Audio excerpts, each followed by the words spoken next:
She said it like she'd been rehearsing it for weeks. Maybe she had. She stood in my kitchen, arms crossed, jaw tight, and looked me dead in the eyes and said, "Marry her and you'll lose me." That's not a threat. That's a promise. I didn't yell. I didn't beg. I didn't try to talk her down the way I had 100 times before. I just said, "Okay, Kayla." And that was the moment everything changed. Not just for me. For her. Because what she didn't know, what she couldn't have known, standing there with all that certainty, was exactly what she was about to lose. And I don't mean me. I need you to understand something before I tell you how this unraveled. I raised that girl alone. 24 years. No co-parent. No backup. No one to hand her off to when I was exhausted or broken or barely holding it together. Just me, a car payment I could barely make, and a daughter who I would have walked through fire for. I missed one promotion, then another, because I refused to travel for work. I turned down a job offer in Austin that would have doubled my salary because her school was here, her friends were here, her entire world was here. I skipped dates, skipped vacations, skipped a version of my life that could have been something different, because every single decision I made for 24 years came back to one question: what does Kayla need? And she knew that. She knew all of it. Which is exactly why what she said next hurt the way it did.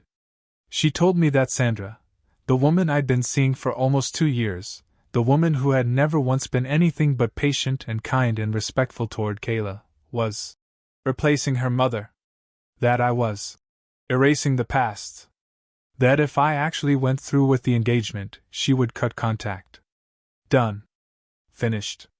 Like I was a subscription she could cancel. Her mother passed when Kayla was 3 years old.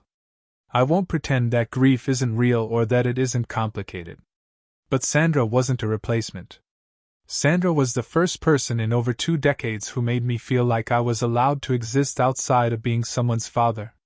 Kayla didn't see it that way. Or maybe she did see it, and that's exactly what scared her. Here's what I didn't say that night in the kitchen. I didn't say that for the past 8 months, Kayla had been making Sandra's life quietly miserable. Short answers. Cold shoulders. Comments at dinner that were technically polite but designed to sting. She'd told Sandra once, that she just didn't see what her father saw in her. Sandra told me about it the next morning with tears she was clearly trying to hold back. She wasn't asking me to fix it. She was just telling me the truth. I filed that away. I kept trying. I kept hoping Kayla would come around. She didn't come around. She doubled down. 3 weeks after the kitchen conversation, I got a call from my sister Renee. Kayla had apparently called her, and my brother Marcus, and my cousin Deb, telling all of them that I was abandoning the family, and that Sandra had manipulated me into forgetting what mattered. She had run a quiet campaign through my entire extended family before I even knew it had started. My brother Marcus texted me that same night. "Hey man, just want to make sure you're thinking this through. Kayla seems really worried." Worried. That was the word they all used. She wasn't worried. She was organizing. I want to be very precise here, because the details matter. This wasn't just a daughter struggling with her father remarrying. This was a 31-year-old woman with a career, an apartment, a whole adult life, who had decided that I was not allowed to have one of my own. 31 years old. I want that to land. She wasn't a teenager scared of losing her dad to some stranger. She was a grown adult who had built her life, made her choices, and still expected me to remain frozen in place, a monument to sacrifice, permanently single, permanently available, permanently defined by a loss that happened 28 years ago. And the thing that broke something open in me, the thing I still think about, was that she never once asked me how I felt. Not once, in all those months of cold shoulders and organized phone calls and ultimatums. She never sat down and said, "Dad, are you happy?" She never asked if I'd been lonely. She never asked what Sandra actually meant to me. She just decided what the story was, cast herself as the victim, and started recruiting. I found out the full scale of it about a week later, when my cousin Deb called me directly. Deb is not someone who sugarcoats. She said, "I just want you to know, Kayla has talked to basically everyone. She told Aunt Patricia that Sandra has a history of targeting older men with money. I don't know where she got that, but I think you should know what's being said." I sat with that for a long time. Sandra does not have a history of targeting anyone. Sandra is a 53-year-old occupational therapist who owns her own home, has her own retirement account, and has never once asked me for a single dollar. The idea that she was some kind of predator was so far from reality that it would have been almost funny, if it weren't being whispered into the ears of everyone I loved. That was the moment I stopped waiting for Kayla to come around. I called Sandra that night, and I told her everything. The family calls. What Deb had said. The full picture. She was quiet for a long time, and then she said, "What do you want to do?" I said, "I want to marry you. And I'm done asking for permission." We set the date for the following spring. Small ceremony. 30 people. Close friends, a few family members who I knew would actually show up with their whole hearts. I didn't invite my brother Marcus. I didn't invite Aunt Patricia. I sent Kayla an invitation, handwritten, personal, genuine, and told her I hoped she would come, that her presence would mean everything to me, that the door was always open. She didn't respond. Not a text. Not a voicemail. Nothing. The wedding was on a Saturday in April, and it was one of the best days of my life. Sandra wore ivory. We said our vows in a garden with string lights and 60-degree weather and people who actually wanted to be there. My friend Jerome gave a toast that made half the room cry. I danced for the first time in longer than I could remember. Kayla was not there. I won't pretend that didn't hurt. It hurt in a way that is hard to describe. This specific kind of grief where you mourn someone who is still alive, who chose to be absent, who had every opportunity to be part of something good and instead decided to make a point. But I didn't collapse. I didn't beg. I didn't call her from the reception. I danced with my wife. Here's where the story shifts. About 6 weeks after the wedding, I got a text from Kayla. The first contact in almost 4 months. It said, "I heard you got married. I hope you're happy." That was it. No punctuation on happy. No question mark. Just a flat statement that was designed to sound like a well-wish but read like a door slamming. I responded, "I am. Thank you." Another 3 weeks of silence. And then the call started. Not from Kayla. From my brother Marcus. He called me on a Tuesday afternoon, which was unusual. Marcus and I are close, but we're not call each other on a Tuesday close. He led with small talk for about 90 seconds and then got to it. Kayla had apparently told him she was struggling. That she felt completely alone. That since the wedding, things had shifted in ways she hadn't anticipated. I listened. I didn't say much. I told Marcus I loved her and that the door was open, but that I wasn't going to manage her feelings for her anymore. He sounded surprised. I think he expected me to immediately start problem-solving, the way I always had. I didn't. What Marcus didn't know, what very few people knew, was that a month before the wedding, I had quietly updated my estate documents. Not out of anger. Not as a weapon. Just as an honest reflection of my actual life, which now included a wife. I had also, in the 8 months leading up to the wedding, been working on something I'd put off for a long time. I had spent 24 years building a small business alongside my day job, a property management operation I'd grown slowly, carefully, starting with a single duplex I'd bought in my late 30s and expanded from there. By the time I married Sandra, I had 6 units across 3 properties, all paid off or nearly there, generating consistent monthly income. Kayla knew the properties existed. She did not know what they were worth. She did not know what I'd done with them legally. And she had never once, not in all those conversations about Sandra, about the wedding, about loyalty, she had never once asked about any of it. She assumed I would always be there. She assumed the door would always swing her way. She assumed that no matter what she said or did, the financial and emotional infrastructure she'd grown up inside would remain unchanged, available, unconditional. She assumed wrong. Around month 3 after the wedding, the calls shifted from Marcus to Kayla directly. She called on a Friday evening. I picked up. The tone was different. The armor was still there, but something underneath had cracked. She asked if we could talk in person. I said yes, we could. I suggested the following weekend. She agreed. We met at a restaurant, neutral ground, public, calm. She looked tired in a way I recognized. Not sick tired. Consequence tired. The kind of exhaustion that comes from spending months being angry and finally feeling the weight of what it cost you. She apologized.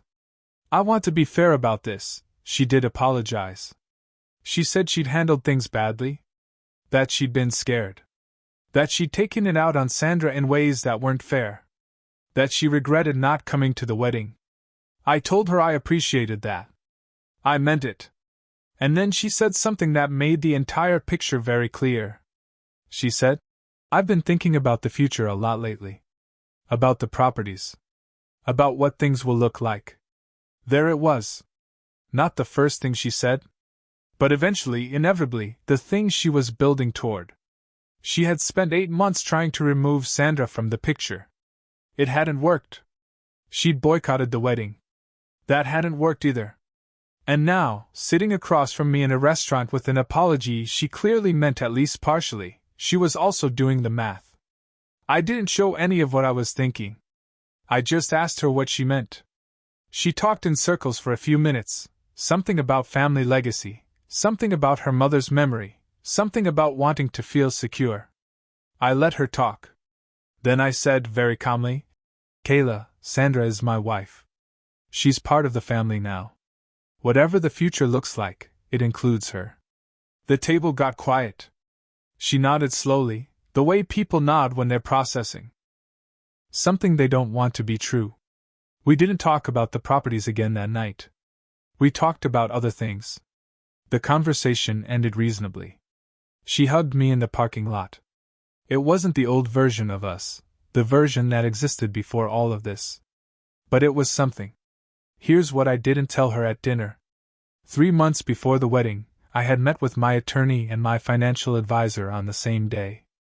We restructured the property holdings into an LLC with Sandra listed as co-owner. We updated the beneficiary designations. We rewrote the trust documents. Everything was legal.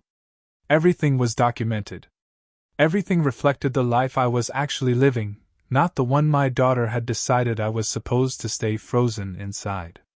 The inheritance Kayla had been quietly assuming, the one she never asked about directly, never expressed gratitude for, never acknowledged, was no longer structured the way she imagined it. She wasn't disinherited. I want to be clear about that. She was still in the documents. But she was no longer the automatic center of gravity. Sandra was my wife. The structure reflected that reality. My attorney had actually flagged something interesting during that meeting. He'd pulled the original trust documents I'd set up years ago and noted that Kayla was listed as both primary beneficiary and trustee in the event of my incapacitation. That second part, trustee, was the part that gave him pause. He said, Given what you've described about the last several months, you may want to revisit that. I did revisit it. Sandra became co-trustee. Kayla doesn't know that yet. She knows something has changed. She can feel it the way you can feel a shift in temperature before you see the clouds. But she doesn't know the specifics.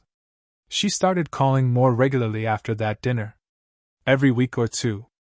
Checking in, she said. Being present. She made an effort to be warmer toward Sandra, stilted at first, mechanical, like someone following a script they'd just learned. But she tried. I'll give her that. We had Thanksgiving at our house, Sandra's and mine. Kayla came. She brought wine and complimented Sandra's cooking and helped clear the table.